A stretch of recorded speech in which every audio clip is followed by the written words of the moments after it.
বর্ণিল আয়োজনে সারা দেশেও বরণ করে নেওয়া হয় ঋতুরাজ বসন্তকে।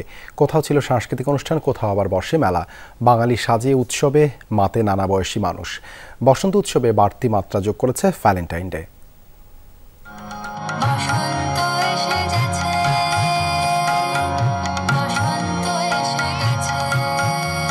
বসন্তের আগমনে আড়মোড়া ভেঙে আবারও সজীব হয়ে উঠেছে প্রকৃতি। কোকিলের কুহুতান আর শুকনো পাতার মর্মধ্বনি জানান দিচ্ছে ঋতুরাজের আগমন। ষড়ঋতুর অধীশ্বরকে বরণ করতে দেশ জুড়ে ছিল বর্ণাঢ্য আয়োজন।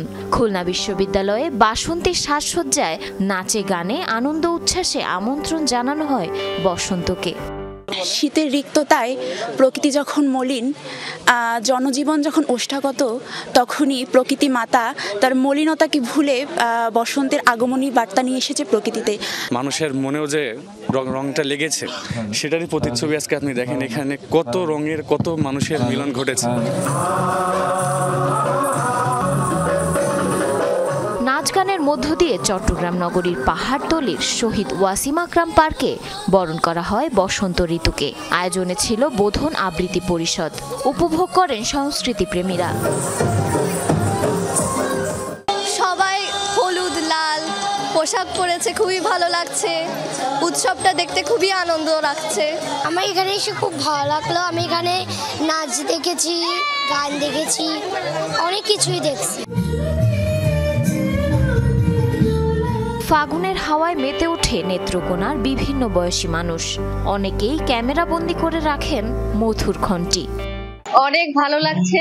আজকে ফাগুন, বাঙালির ঐতিহ্যের একটা ভালো দিন। আজকে পয়লা ফাল্গুন উপলক্ষে, বসন্ত বরণ উৎসব উপলক্ষে নিজেকে বসন্তের নতুন রঙে সাজিয়েছি। সিলেটের সারদা হল প্রাঙ্গণে দিনভর ছিল সাংস্কৃতিক অনুষ্ঠান। শিশু কিশোরদের সংগঠন পাঠশালার উদ্যোগে নাচে গানে ঋতুরাজকে স্বাগত জানায় খুদেরা। এখানে এসে সাধারণত আমি অনেক খুশি। আমার আজকে এসে কোনো প্ল্যান ছিল না, হঠাৎ করে হওয়া আসা অনেক ভালো লাগতেছে। আজকের আয়োজনটা খুব ভালো ছিল। আমাদের বাচ্চাদের অনুষ্ঠান, পাঠশালার প্রোগ্রাম। প্রকৃতির এই উদযাপনকে স্মরণীয় করে রাখতে পরিবারের সাথে সমুদ্রের পাড়েও ভিড় জমিয়েছে নানা বয়সী মানুষ।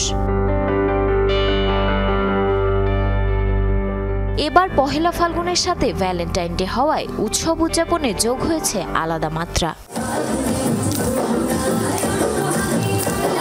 জারিন অর্নি, যমুনা নিউজ। এবার যাচ্ছি রাজশাহীতে। নগরীর প্যারিস রোড থেকে যুক্ত হচ্ছেন সহকর্মী তারেক মাহমুদ। তারেক, এখন কি ধরনের আয়োজন চলছে সেখানে?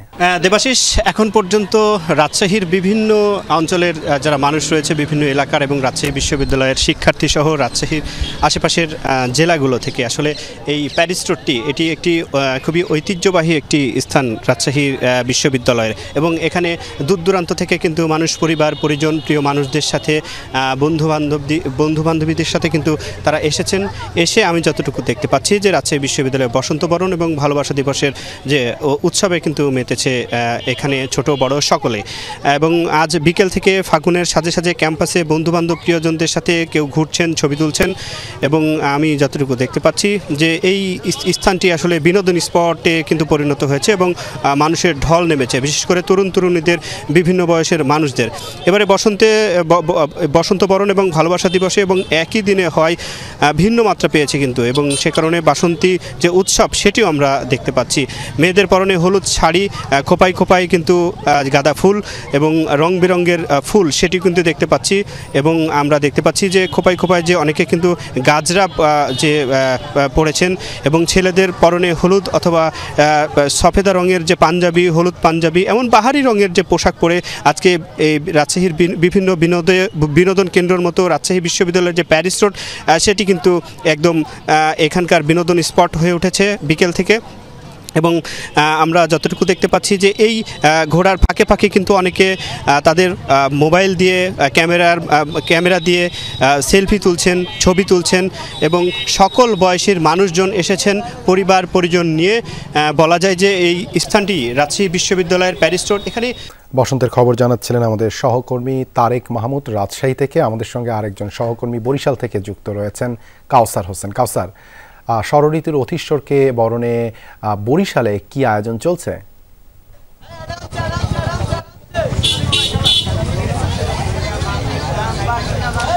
দেবাশিস, ঋতুরাজ বসন্তকে বরণ করে নিতে বরিশালের মানুষের মধ্যে আগ্রহর কমতি নেই, আনন্দ রয়েছে, উদযাপন রয়েছে এবং বিকেল থেকেই আমরা দেখেছি যে বিভিন্ন বয়সের মানুষ বসন্ত উপলক্ষে একই সাথে ভ্যালেন্টাইন ডে সবকিছু মিলিয়ে তারা একটি উদযাপনের দিন বেছে নিয়েছেন এবং উদযাপন উপলক্ষে তারা প্রিয়জনদের সাথে ঘুরতে বের হয়েছেন।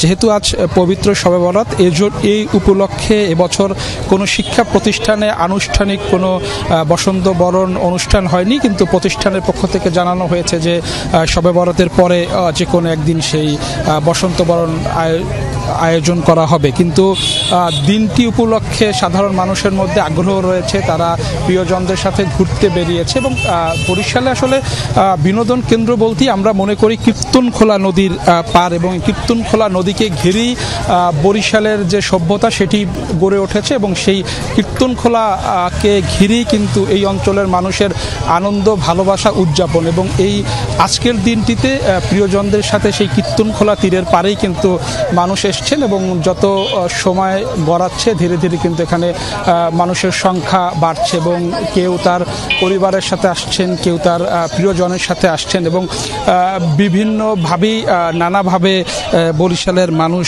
এই যে পহেলা ফাগুন উদযাপন করছে এবং তারা বলছেন আগামীতে আরও ভালোভাবে এই পহেলা ফাগুন বা বসন্ত বরণ যে উৎসব সেটি তারা পালন করবেন। দেবাশিস, ধন্যবাদ কাউসার যুক্ত হবার জন্য।